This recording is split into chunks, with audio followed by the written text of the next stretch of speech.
안녕하세요. 저는 지방에서 작은 커피 가게를 하는 40대 여자입니다. 살면서 요즘처럼 평온하고 행복했을 때가 있었나 싶을 정도로 좋은 날들을 보내고 있어요. 불과 몇 년 전만 해도 제 인생 자체가 사랑과 전쟁 축소판이란 생각이 들 만큼 막장과 다름이 없었는데 모든 순간을 잘 넘기고 나니 이런 순간도 다 오더라고요. 여유가 생긴 요즘 전 다른 분들의 사연을 들으며 무료한 시간을 보내곤 하는데요. 이토록 애정하는 채널에 제 사연을 소개한다고 생각하니 떨려오네요. 그래도 최선을 다해 사연을 적어보내니 다들 잘 들어주셨으면 감사하겠습니다. 그러면 시작해볼게요. 남편과 저는 24살 결혼을 했어요. 네, 다들 예상하시다시피 혼전 임신이었습니다. 그 당시 군대를 갓 전역한 남편과 직장 생활을 막 시작한 저는 친구의 소개로 만나 연애를 시작하게 되었고 혈기왕성한 시기답게 예상치 못한 임신으로 서둘러 결혼까지 하게 되었습니다. 물론 사랑하기도 했었죠. 아무리 아기가 생겼다고 한들 사랑하지도 않는 남자랑 결혼할 수는 없는 노릇이니까요. 하지만 사랑보다는 임신이 이른 결혼에 더 큰 이유가 되었다는 사실을 부인하지 않아요. 뱃속에 생긴 생명을 지켜야 한다는 생각이 강했고 남편 역시 저와 생각이 같았던 터라 결혼을 약속하게 되었죠. 처음 예비시댁에 찾아가 임신 사실을 알렸더니 감사하게도 이렇게 말해주더군요. 그래, 너희 뜻이 그렇게 확고하다면 우리 뜻이 뭐가 중요하겠니? 우리가 살아주는 인생도 아니고 우리가 그 아기의 부모가 되어줄 것도 아닌데 말이다. 지금 생각하는 것보다 부모가 된다는 건 더 힘든 일일 거다. 그럴 때일수록 남자가 더 잘하고 더 많이 배려해줘야 해. 알겠지, 아들? 그럼 내가 얼마나 잘하는데. 엄마는 그런 걱정은 하지도 마. 앞으로 이 엄마가 두고 볼 거야. 네 첫눈에 눈물 나게 하면 이 엄마가 가만 안 둘 거니까 그런 줄 알아. 아가, 우리 집에 와줘서 고맙다. 앞으로 모자란 내 아들 잘 부탁한다. 시댁에선 저희의 결혼을 응원해 주셨고 다행스럽게도 저희 부모님 역시 저희 뜻을 받아들여 주셨어요. 그렇게 결혼을 하게 된 저흰 어느새 20년 남짓한 시간이 흘러 20살의 아들을 둔 40대 중반 젊은 엄마 아빠가 되었습니다. 저희는 결혼을 하는 순간부터 시댁과 친정 모두 가까운 곳에 살고 있었어요. 시댁엔 아들이 10살이 되던 해에 당뇨병 합병증으로 인해 시부가 돌아가시고 친정엔 제가 결혼을 하고 얼마 되지 않아 엄마가 돌아가셔 아빠가 혼자 계신 상태였기 때문이었죠. 처음엔 그냥 얻다 보니 가깝게 얻은 것이었는데 살면서 상황이 그렇게 되다 보니 당연스럽게 가까운 곳에 살게 되었던 것이었어요. 시댁엔 시누이가 있긴 했지만 남편이 불안해했고 저는 외동이었던 터라 시댁 친정 모두 가깝게 있는 것은 저희 두 사람에겐 여러모로 옳은 결정이었죠. 워낙 어린 나이에 한 결혼이라 그런지 신혼 때는 정말 하루가 멀다 하고 싸웠던 기억이 있어요. 저는 저대로 임신을 한 상태라 인생 최고의 예민한 시기를 보내고 있었고 남편은 남편대로 가장이 될 준비가 되지 않은 상태에서 가장 노릇을 하느라 힘이 드는 시기였죠. 임신이라는 이유가 있기도 했지만 그만큼 남편을 많이 사랑했기에 한 결혼이었는데 초반부터 사소한 것들로 다툼이 잦아지니 너무 힘이 들더라고요. 혼자 마음을 다스리고 인내하기엔 저 역시 어렸기에 참 외롭기도 하고 힘들기도 했어요. 그럴 때마다 저를 위로해주고 보듬어줬던 건 다름 아닌 시모였어요. 아가, 요즘 많이 힘들지? 네? 아니에요. 제가 뭐가 힘들어요. 집에서 쉬고 있는데요. 임신한 애가 쉬어도 그게 쉬는 거니? 몸 한번 움직이는 것도 쉽지 않고 먹는 걸 하나 마음대로 마음 편히 먹을 수가 있냐? 스트레스 받는다고 술 한 잔을 먹을 수나 있나?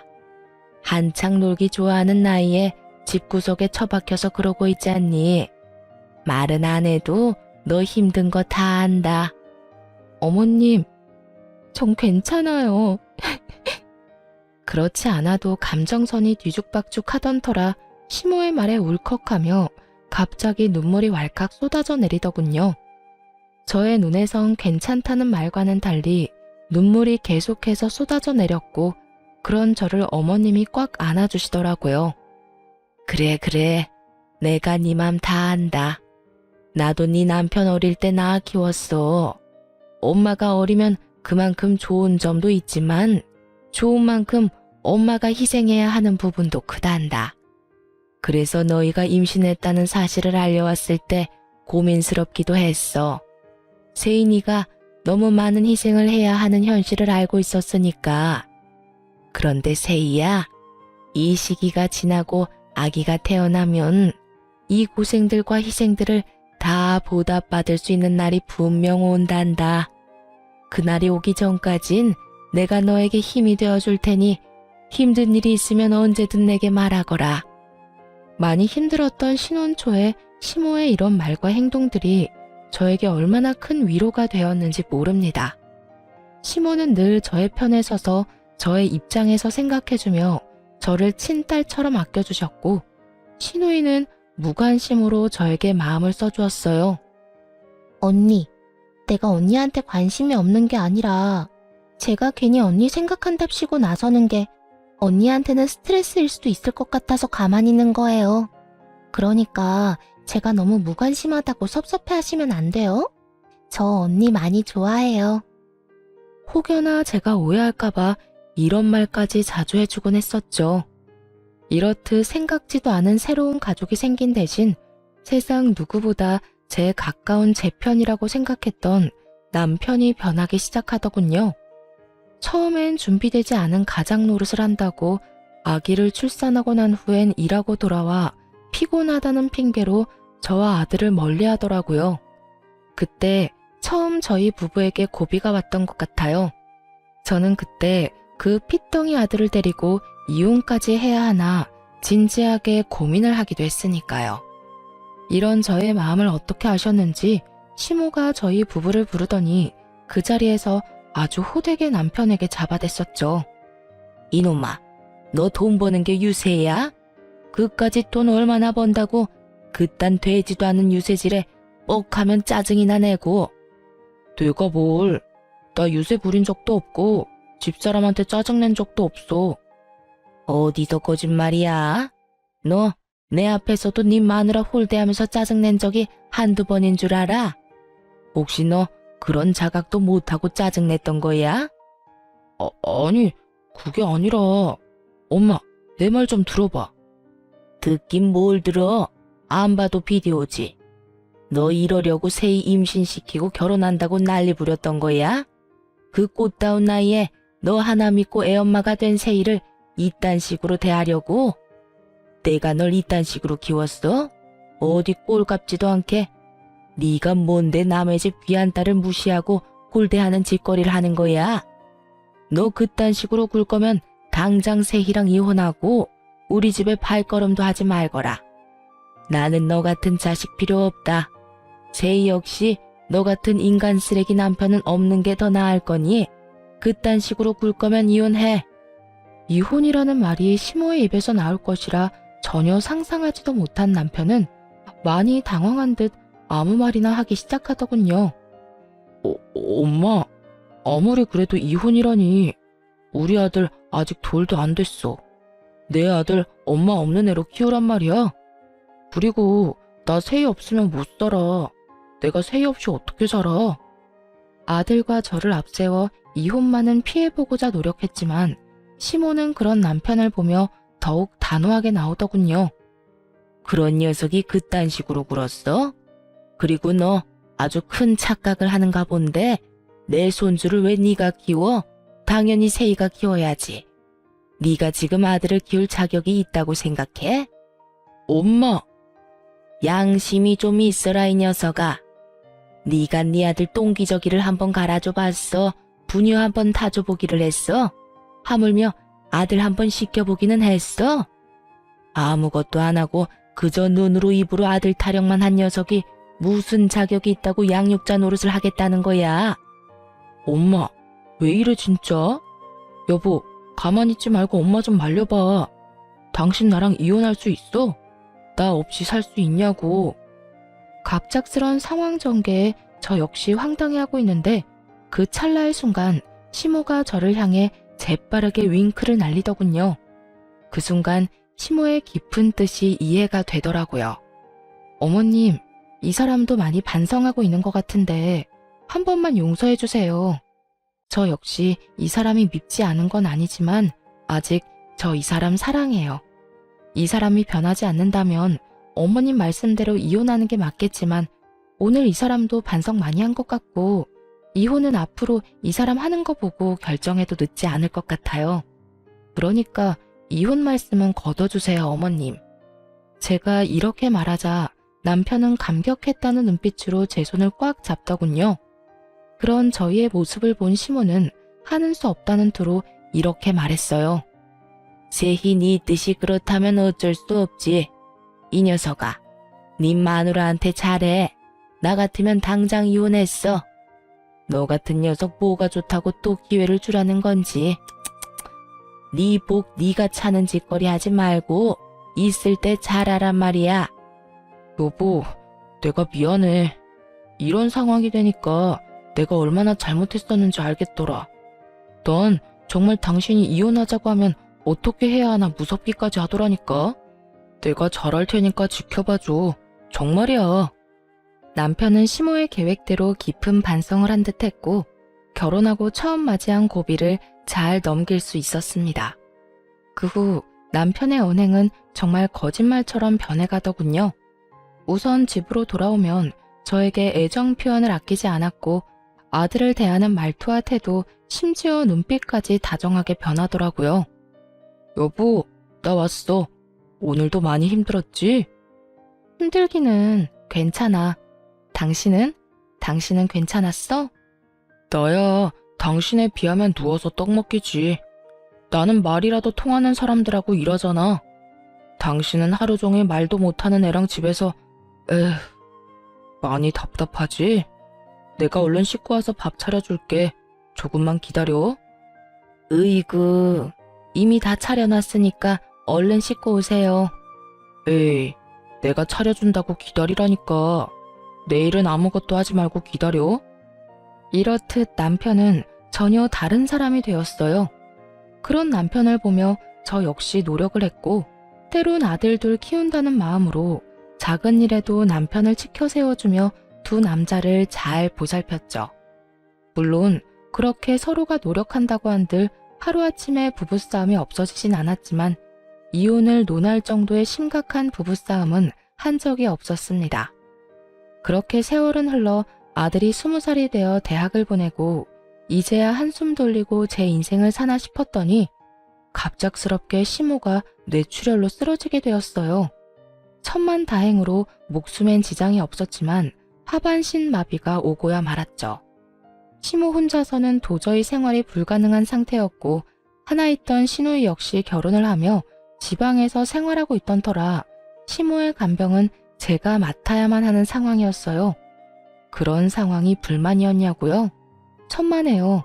시모는 저에게 있어 정말 친정엄마와 같은 존재였고 그랬기에 전 당연하다는 마음으로 저희 집으로 시모를 모시고 왔습니다.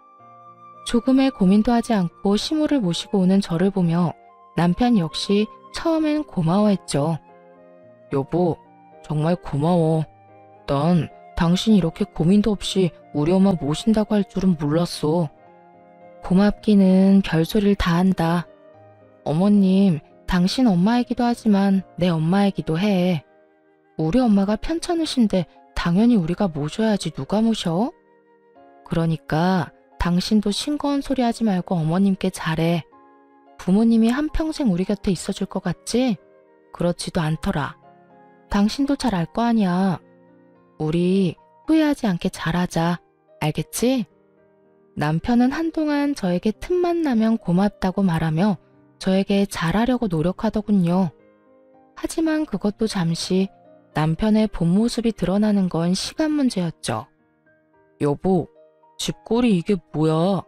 청소는 하는 거야? 당연하지. 나 몰라? 다른 건 몰라도 청소는 아침 저녁으로 하는 거? 왜? 어디 더러워? 콕 집어서 어디가 더럽다는 게 아니라 전체적으로 먼지가 너무 많잖아. 집에만 오면 숨 쉬는 게 답답한 게 목도 칼칼하고. 하여튼 요즘 집에만 왔다 하면 이상하게 아픈 것 같다고. 아프기는 무슨? 그런 사람이 인생 최대 몸무게를 찢고 있냐? 솔직히 말해봐. 무슨 일 있지? 그래서 이렇게 예민한 거지? 무슨 일은 무슨. 정말 먼지가 많다니까. 잔말 말고 집 대청소나 좀 해. 집이 깨끗해야 들어올 맛이 나지. 청소만큼은 자신 있는 저였는데 그런 저에게 청소로 트집을 잡으니 이상하다 싶더군요. 청결에 그렇게 예민하지도 않은 사람이 말이죠. 거기에다 출장이다 뭐다 갖은 핑계를 대며 외박을 하는 날도 생겨나더군요. 여보, 나 출장 가. 간단하게 짐 좀 챙겨줘. 출장? 또 출장이야? 이때껏 출장이라고는 없더니 요즘 출장이 잦네? 그만큼 당신 남편이 회사에서 인정받고 있다는 뜻이잖아. 중요한 출장을 아무나 보낼 수가 있어? 다 내 능력이 출중하니까 날 믿고 다녀오라는 거야. 그러니까 당신도 잔말 말고 짐이나 제대로 싸줘. 알겠다, 알겠어. 며칠이나 걸려? 2박 3일. 이번엔 가서 그 지역 거래처는 다 돌고 오라고 해서 이틀은 걸릴 것 같아. 알겠어. 말은 알겠다고 했지만 그 말을 다 믿진 않았던 것 같아요. 갑자기 변해버린 남편과 그와 동시에 잦아지는 출장. 아무리 눈치가 없는 사람이라도 무언가 석연치 않은 일이 벌어지고 있다는 걸 알아채지 않겠어요? 저 역시 무언가 석연치 않다 싶긴 했지만 시모를 신경 쓰느라 애써 모른 척하며 남편을 믿으려 노력했던 것 같아요. 지금 생각하면 참 바보 같지만 그땐 그게 최선이라고 생각했어요. 그러면서도 설마 내 남편이 다른 건 몰라도 바람은 피울 리가 없다고 그저 머리도 복잡하고 집에 와봤자 제대로 쉬지도 못하니 며칠 바람이라도 쐬러 가는 모양이다 하고 생각하기도 했었고요. 이런 남편의 변화를 시모가 눈치채지 못할 리 없었고 어느 날은 시모가 남편을 불러 앉혀놓고 한 소리할 심상으로 남편을 불렀어요. 아범, 여기 와서 좀 앉아보거라. 왜요? 나 오늘 회사 일 처리하느라 피곤해. 나중에 이야기해. 나중은 무슨? 지금 당장 해야 할 이야기니 얼른 와서 앉아보래도. 이 어미가 널 붙잡고 몇 시간씩 이야기할 것도 아니고 고작 몇 분 이 어미랑 이야기 나누는 것도 힘든 게야? 아 진짜 엄마까지 왜 이래? 나 피곤하니까 나중에 이야기하자는 부탁이 들어주기 힘들어. 내가 이래서 집에 들어오기 싫은 거야. 집이라도 들어오면 마음이 편하기를 하나 누구 하나 내 마음 이해해주는 사람이 있길 하나. 에이 정말. 남편은 갖은 성질을 부리더니 그대로 시모의 말을 무시한 채 집을 나가버리더군요. 그런 남편의 태도에 시모는 큰 실망을 느낀 듯했고 저 역시 그런 남편에게 그 어떤 기대조차 가지지 않게 되었습니다. 부모에게 저딴 식으로 하는 인간에게 기대를 가져봤자 시간 낭비겠다 싶었으니까요. 그렇게 저희에게 실망감을 안겨준 남편은 외박을 하지 않는 날엔 늦은 밤 집으로 돌아와 잠만 자고 나가버리더군요. 상황을 풀어보겠다는 의지조차 없는 사람처럼요.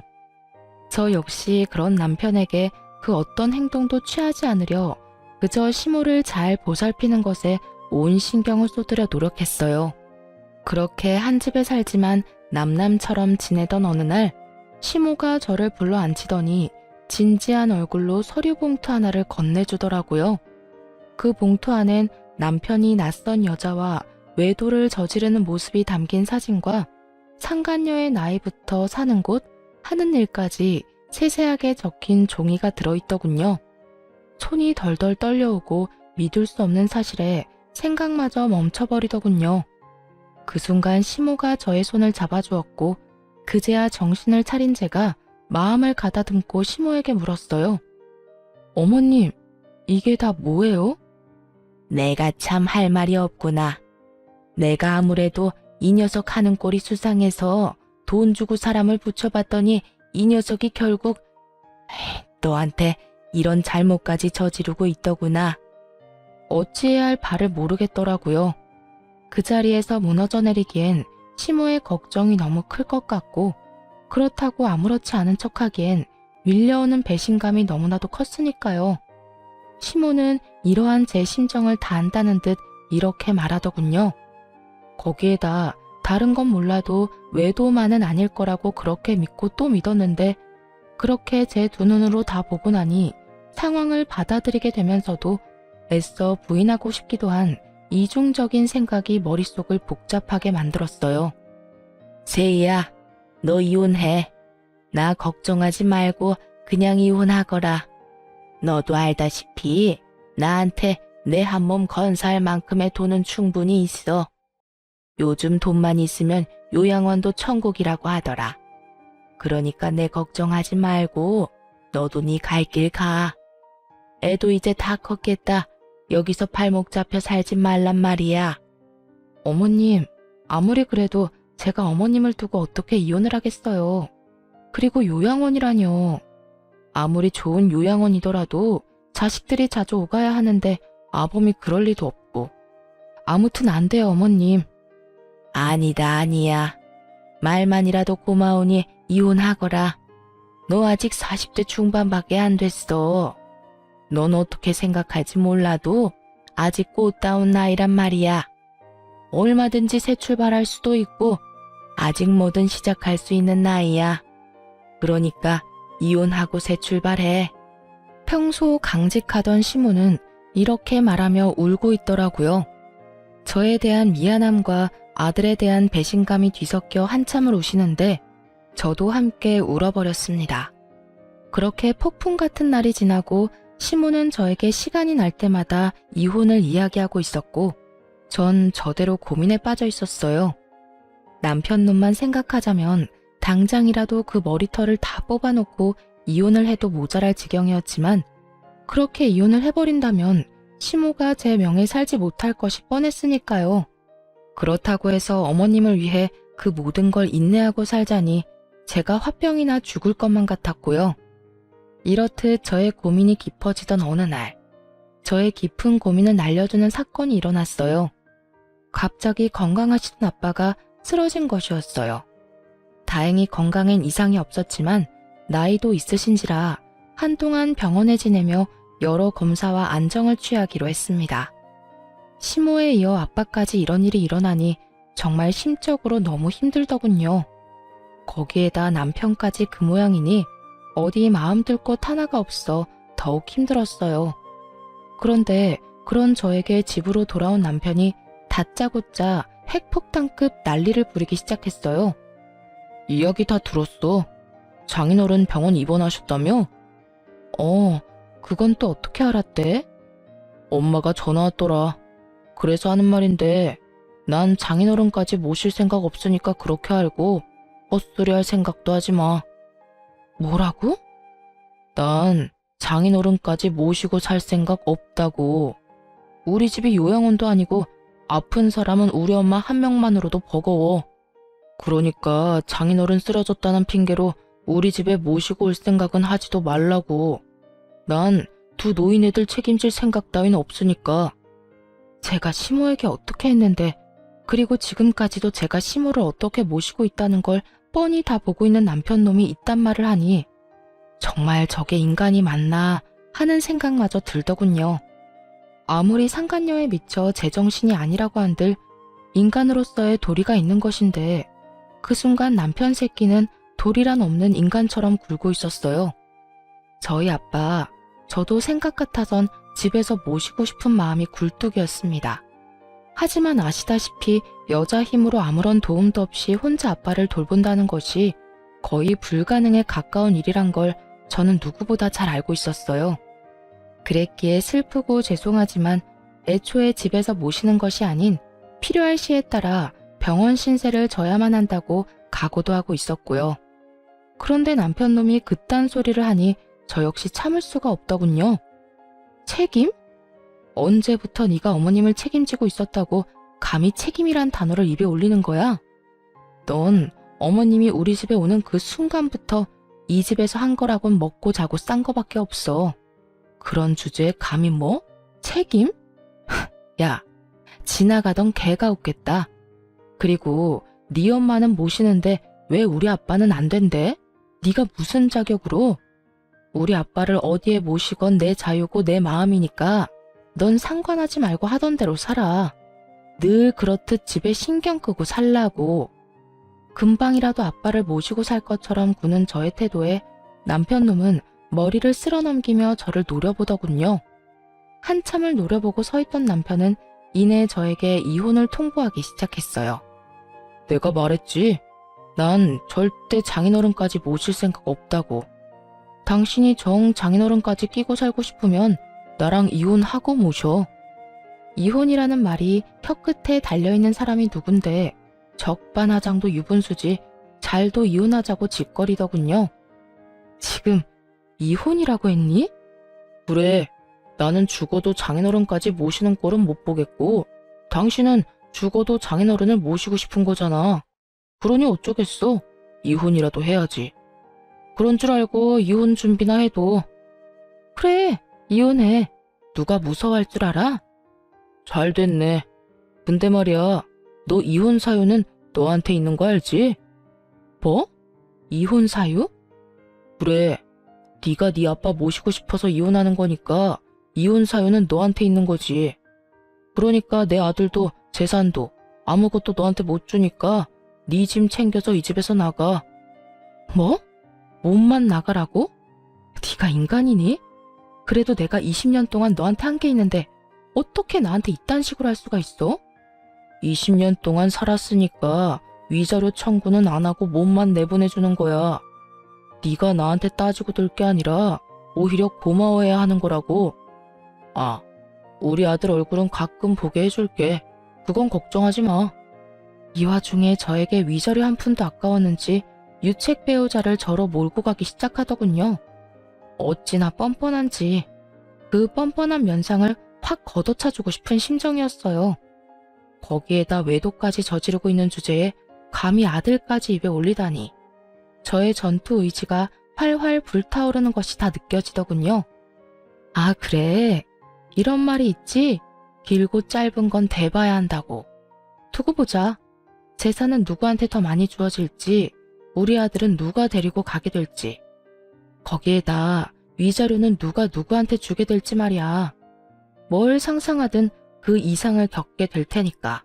제가 모든 사실을 알고 있다는 사실을 꿈에도 알지 못하는 남편놈은 재수없게 실실 비웃으며 이렇게 말하더군요. 마지막 발악을 해보시겠다. 그래. 다 해봐. 참고로 변호사 비용 만만치 않다. 괜한 오기로 아까운 돈 쓰지 말라고 미리 이야기해주는 거니까 새겨들으라고. 내 걱정 말고 네 걱정이나 해. 그리고 이 집은 이혼하기 전까진 내가 지낼게. 그 정도는 해줄 수 있지? 그래, 그 정도는 양보해줄게.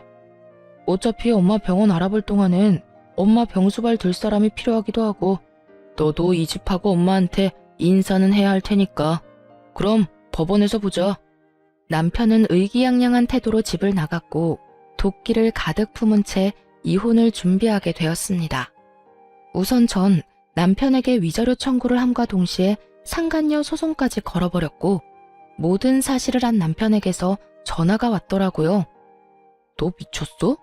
조용히 이혼하자고 했더니 위자료 청구에 상간녀 소송까지 걸어? 네가 감히 누구한테 상간녀 소송을 걸어? 미안함이라곤 전혀 느껴지지 않는 남편의 말을 들으며 아들의 아빠고 나발이고 철저하게 완벽한 복수를 해줘야겠다는 생각만 들더군요. 그런 생각이 들자 남편에게 참 고맙더라고요. 사실 아이의 아빠기도 하고 그간 살았던 세월이 있어서 그런지 이렇게까지 해서 나에게 남는 게 뭘까 하는 생각도 들곤 했었거든요. 그런데 이렇게까지 인간 쓰레기적인 면모를 아낌없이 보여줘 제 마음을 가볍게 해주었으니까요. 감이라니. 이럴 땐 감이가 아니라 당연하다고 하는 거야. 남편이 웬 젊은 여자랑 바람 피우고 있는데 당연하게 상간녀 소송 정도는 걸어줘야 하지 않겠어? 네가 이런다고 달라지는 게 뭔데? 뭐, 그까짓 돈? 그것 때문이야? 고작 돈 때문에? 고작 돈 때문이겠니? 내가 그렇게 돈에 미친 여자는 아니란 걸 잘 알잖아. 내가 상간녀 소송까지 하는 이유는 당연히 해야 하는 일이기에 하는 거야. 인생은 너랑 그딴 년 때문에 막장이 되어버렸는데 그녀는 행복하게 하하호호 웃으며 사는 꼴을 그냥 보고 있을 수만은 없잖아.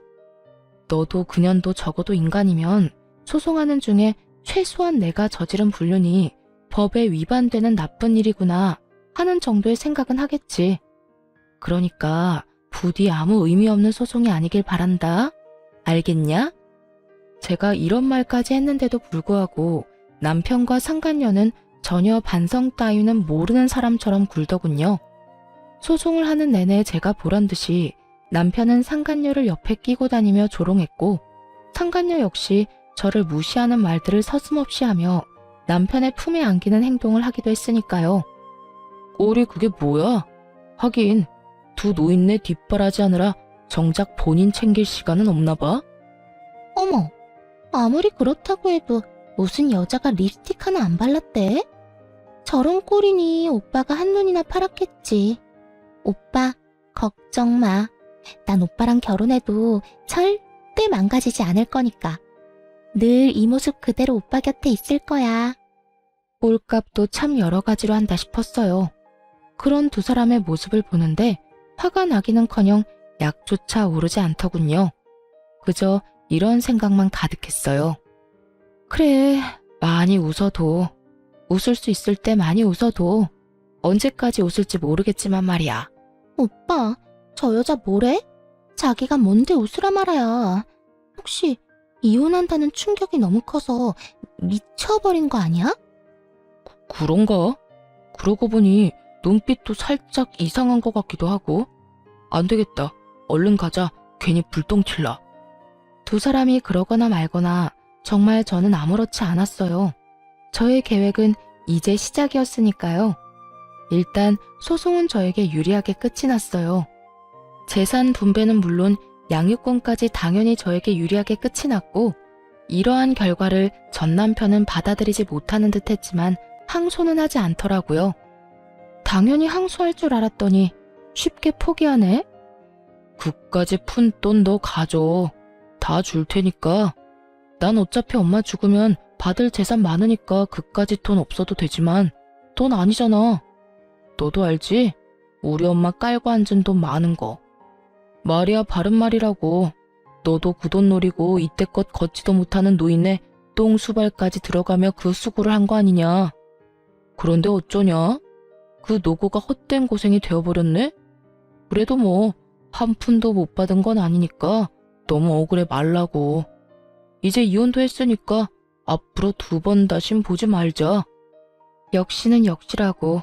전 남편은 역시 저와 시모가 예상했듯 당연하다는 듯 시모의 재산을 자신의 재산처럼 여기고 있더군요. 그 꼴을 보고 있는데 어찌나 한심하고도 웃기는지. 그만 참지 못하고 웃음이 터져나와 버렸지 뭐예요. 그도 그럴 것이 시모는 이미 재산 정리를 끝낸 상태였기 때문이었어요. 미안. 당신 말 듣고 있으니까 참을 수가 있어야지. 미친 사람처럼 웃는 저를 보며 남편은 어리둥절한 표정을 지어 보였고 상간녀는 제가 병균이라도 되는 듯 남편의 뒤로 숨어버리더군요. 너 모르고 있구나. 하긴 어머님께 관심이 전혀 없으니까 몰랐을 수도 있겠다. 그게 무슨 말이야? 내가 모르긴 뭘 모른다는 말이야. 네가 그렇게 믿고 있는 그 재산, 그거 이제 없어. 그러니까 그 재산이 왜 없냐고. 없긴 왜 없어? 나하고 내 아들한테 사이좋게 나눠주셨으니까 없지. 그렇습니다. 어머님은 제가 이혼을 결심한 그 순간부터 재산 정리를 시작하셨고 전 남편에게 단 한 푼도 남기지 않으시고 저와 제 아들에게 모든 재산을 분배해 주셨죠. 전 남편 놈이 믿고 있던 것은 시모의 재산뿐이었을 텐데 제 말을 들은 전 남편의 얼굴은 사색이 되어버렸죠. 물론 남편의 옆구리에 매달려 있던 상간녀의 얼굴도 별반 다르지 않았고요. 뭐라고? 그 재산 어머님이 진작 나하고 내 아들한테 다 주셨다고. 그러게 어머님한테 좀 잘하지 그랬어. 여자한테 미쳐서 가정이고 부모고 다 내팽개치고 발정난 개새끼처럼 발발거리고 다니더니 꼴 좋다. 뭐? 발정난 개새끼? 너 말 다 했어? 다 했겠니? 너한테 하고 싶은 말 다 하려면 사흘 밤낮을 해도 모자랄 지경이야. 그런데 내 할 말 다 해봤자 뭐가 달라지겠니? 인간 말종이 사람이 되기를 하겠어? 반성이란 걸 하기는 하겠어? 너 진짜 말 그따위로밖에 못해? 다 됐고 우리 엄마가 재산을 다 너희한테 줬다니 그게 다 사실이야? 그럴 리가 없잖아. 우리 엄마가 왜? 전 남편은 믿을 수 없다는 듯 저에게 되물어왔고 상간녀는 화가 많이 난 듯 남편을 흔들며 울부짖더군요. 이게 다 무슨 소리야 오빠? 그러면 오빠가 받을 재산이 하나도 없단 말이야? 이건 오빠 말이랑 달라도 너무 다르잖아. 아니, 다른 정도가 아니라 이건 거의 사기라고. 사기라니. 다른 사람도 아니고 자기가 나한테 어떻게 그런 말까지 해? 그럼 내가 이 상황에 우리 오빠 최고다, 우리 오빠 제일 좋아 하면서 엉덩이라도 두들겨 줄 거라 생각했어? 오빠가 뭐라고 그랬어? 이혼하고 나면 그 노인네 재산은 다 오빠 거라며. 그 돈으로 나 호강시켜준다고 했어 안 했어? 그랬지. 그랬는데 내가 뭐 엄마가 그럴 줄 알았냐? 나도 몰랐다고. 몰랐다고 하면 다야? 이제 나 어떻게 해? 내 인생 어떻게 책임질 거야? 내 나이가 몇 살인데 상간녀 딱지 붙이고 어떻게 살라고. 이러려고 내가 오빠 만난 줄 알아? 저기 진정하고 내 말 좀 들어봐. 사랑이라고 그렇게 자부하더니 그 대단한 사랑도 돈 앞에선 별 수 없더군요. 제가 있다는 것도 있고 저리 속내를 다 내비치는 꼴을 보니 말이에요. 저기 싸움은 집에 가서 하도록 하고 이제 다 알았으니까 혹여나 어머님 찾아가서 재산 내놓으라 하면서 행패 부릴 생각은 하지도 마. 하긴 찾을 수나 있을지 그것도 의문이다마는. 그건 또 무슨 소리야? 우리 엄마 어디 갔어? 네 엄마를 왜 나한테 찾니? 도대체 네 엄마한테 관심이 있는 거야 없는 거야? 그거야. 당신이 이때까지 모시고 있었으니까 그렇지. 참 못났다 못났어. 얼마나 못났으면 자기 낳아주고 키워준 엄마를 이혼한 마누라한테서 찾냐? 하긴 누굴 욕하겠어? 그런 인간인 줄도 모르고 20년을 살 부대끼며 산 나도 미친년이지. 하여튼 재산 한 푼 없는 어머님께 이제 볼 일도 없을 테니 어머님 찾을 생각은 하지도 말고 나하고도 이젠 이혼도 했으니까 네가 했던 말처럼 앞으로 2번 다신 보지 말자. 그렇게 전 새로운 보금자리로 돌아와 버렸습니다. 그 후 전 남편의 소식이 조금씩 들려오더군요. 그것도 빚쟁이가 되었다는 소문이요. 위자료를 주고 난 뒤에도 남은 재산이 좀 있었을 텐데 어쩌다 빚쟁이까지 되었나 싶었더니 설마 했던 일이 현실이 되었더군요. 나이가 20살이 어린, 그러니까 제 아들과도 나이 차이가 얼마 나지 않는 상간녀가 그 나이 많은 유부남이 뭐가 좋다고 붙어 있었겠어요. 다들 임무와 외칠 수 있듯이 역시나 돈이었죠. 시모의 재산을 정리하며 자세히 알게 된 사실인데 시모의 재산이 생각보다 꽤 많더라고요. 그 재력을 누구보다 잘 알고 있던 전 남편은 모르긴 몰라도 시모의 재력을 앞세워 자랑하듯 말했을 테고 그 돈에 홀딱 넘어간 상간녀였기에 그 이유가 사라진 지금 전 남편의 옆을 지킬 이유가 없었겠죠. 그런 상간녀는 전 남편의 남은 재산만 아니라 전 남편의 명의로 대출까지 받을 대로 받게 해 제대로 한탕 해먹고 도망갔다는 이야기를 들을 수 있었죠. 어디 양심도 없이 아들의 여자친구라 해도 믿을 수 있는 새파랗게 어린 여자와 감히 로맨스를 꿈꾸더니 꼴 좋다 했어요. 통쾌한 소식을 듣고 난 후 얼마 지나지 않아 전 남편에게 전화가 왔더라고요. 여보, 잘 지냈어? 이제 와서 내 안부가 궁금한 거야? 소문 들어보니 당신이 남 안부나 궁금할 처지가 아니던데. 이럴 시간에 네 노후나 걱정해. 다 들었구나. 그래, 나 그 빌어먹을 년이 돈 가지고 도망가는 바람에 꼴이 우습게 됐어. 그래서 요즘 힘들기도 하고. 그래서 그런지 요즘 따라 우리 아들이 너무 보고 싶더라고. 아들? 너 지금 아들이라고 했니? 너한테 아들이 어디 있어? 잊었니? 여자한테 미쳐서 가정이고 아들이고 다 버리고 간 거? 후회하고 있어. 내가 미쳤었나 봐. 그깟 년이 작정하고 꼬시는 줄도 모르고 당신도 버리고 아들도 버리고 이제 와서 새삼 당신한테 너무 미안하더라고.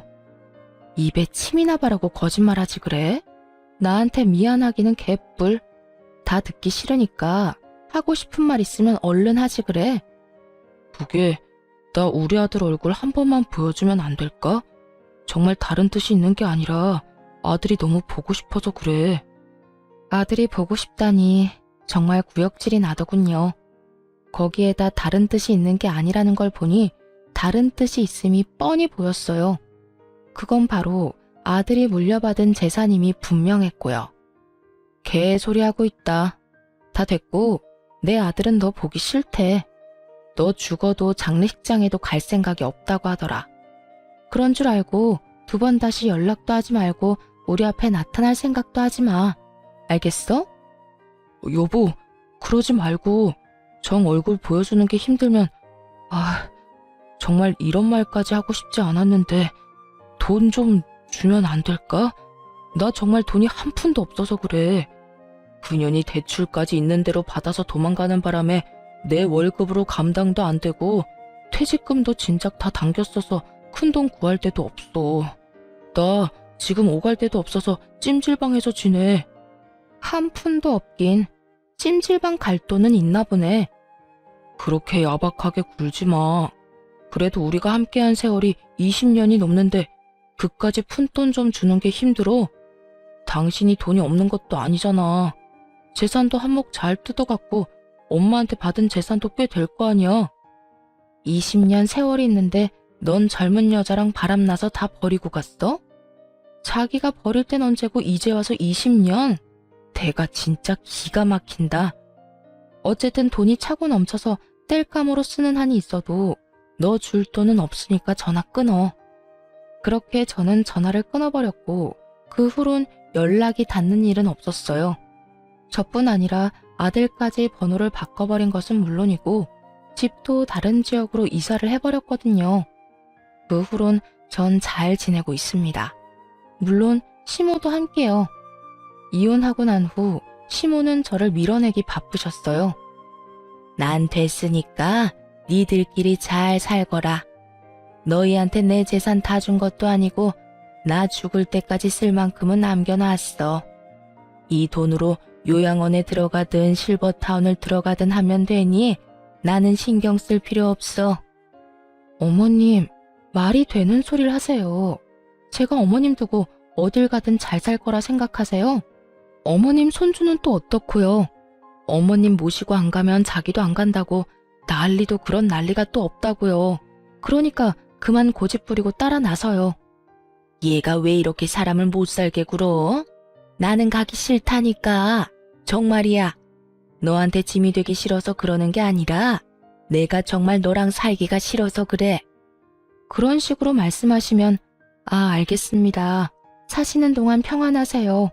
하고 제가 순순히 돌아설 줄 아셨어요? 어머님, 제 고집 아시죠? 어머님이 좋든 싫든 앞으로 저랑 사셔야 하니까 그런 줄 아세요. 적어도 어머님이 주신 재산 다 쓸 때까진 제 옆에 사셔야 하니까 그런 줄 아시고요. 아니 그래도 얘가 너 나까지 끼고 살면 새 출발 절대 못해. 너 아직 나이도 40대밖에 안 됐고 아들도 다 키웠겠다. 새 출발해야지. 좋은 사람 안 만날 거야? 이대로 혼자 늙어 죽을 거냐고. 새 출발하는데 꼭 남자가 있어야 해요? 꼭 결혼해야 하냐고요. 저는요 어머님, 이제 남자라면 아주 지긋지긋해요.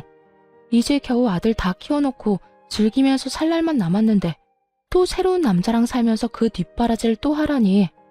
절대 싫습니다. 그러니까 어머님이 저 책임지고 같이 살아주세요. 그날 시모께서 참 많이 울더군요. 저 역시 그런 시모를 안고 많이 울었고요. 결국 시모는 못 이기시는 척 저를 따라 나서 주었고 지금은 저와 함께 행복하게 살고 계십니다. 물론 저희 아빠도 함께요. 아빠는 다행스럽게 건강을 회복하셨고 시모는 여전히 거동은 불편하시지만 양호한 상태로 잘 지내고 있어요. 이사한 집이 아주 넓은 주택이라 사돈지간끼리 모여 사는데 큰 불편함 없이 잘 지내고 있어요. 아들은 어느새 군대를 전역하고 곧 첫 출근을 앞두고 있네요. 언제 이렇게나 컸는지 참 뿌듯하면서도 아쉬운 마음도 들더군요. 언제까지나 품 안의 자식일 줄 알았는데 어느새 품에서 나가 혼자 살아갈 준비를 하는 아들의 모습을 보니까요. 그런 저의 마음을 알아챘는지 어느 날은 아들이 이런 말을 하더군요. 엄마, 이때까지 나 키워주느라 고생 많았어요. 앞으로는 내가 엄마랑 할머니, 할아버지까지 잘 챙기고 효도할게요. 그러니까 엄마는 이제 엄마가 하고 싶은 거 하면서 여유롭게 행복하게 살아요. 아들, 이미 엄마는 하고 싶은 거 다 하면서 살고 있어. 그러니까 엄마 걱정, 집안 걱정하지 말고 너 하고 싶은 거 망설이지 말고 다 하면서 살아. 나도 그래요. 나 하고 싶은 거 다 해서 좋은 회사에 취직도 했고 무탈하게 군대도 전역했고요. 다 엄마가 나 잘 키워줘서 이렇게 잘 클 수 있었지 뭐. 하여튼 혹시나 엄마가 힘들면 나한테 기대줬으면 좋겠어요. 이젠 나도 컸으니까 나한테 의지도 하고 고민도 털어놓으면서 그렇게 살아갔으면 좋겠어요. 그래, 고맙다. 우리 아들이 최고네. 그런 당연한 소리를. 하여튼 사랑해요, 엄마. 눈물이 왈칵 쏟아져 나오는 걸 얼마나 참았나 몰라요. 소중한 제 아들. 때론 자식처럼, 때론 남편처럼 저의 곁을 든든하게 지켜주며 요즘에도 뜬금없이 사랑한다는 말을 아끼지 않고 자주 해주는 사랑스러운 아들입니다. 그리고 전 사연 처음에 말씀드렸다시피 시골에서 작은 카페를 운영하며 지내고 있어요. 집 바로 옆 낡은 주택을 사 리모델링을 하고 카페를 열게 되었거든요. 정원도 있어 낮엔 아빠와 시모가 시간을 보내기도 좋고 저 역시 제 시야가 닿는 곳에 두 분이 계시니 심적으로 안심이 되기도 하고요. 여러모로 좋은 결정이었던 것 같죠? 이로써 저의 사연도 끝났네요. 어떠셨나요? 많이 답답하셨을까요? 아님 앞으로의 저의 인생을 응원해 주시는 분들이 더 많으실까요? 어찌되었든 저는 앞으로 두 분과 함께 행복하게 잘 살아가 보려고요. 저의 긴 사연 들어주신 모든 분 감사합니다. 좋은 하루 되세요.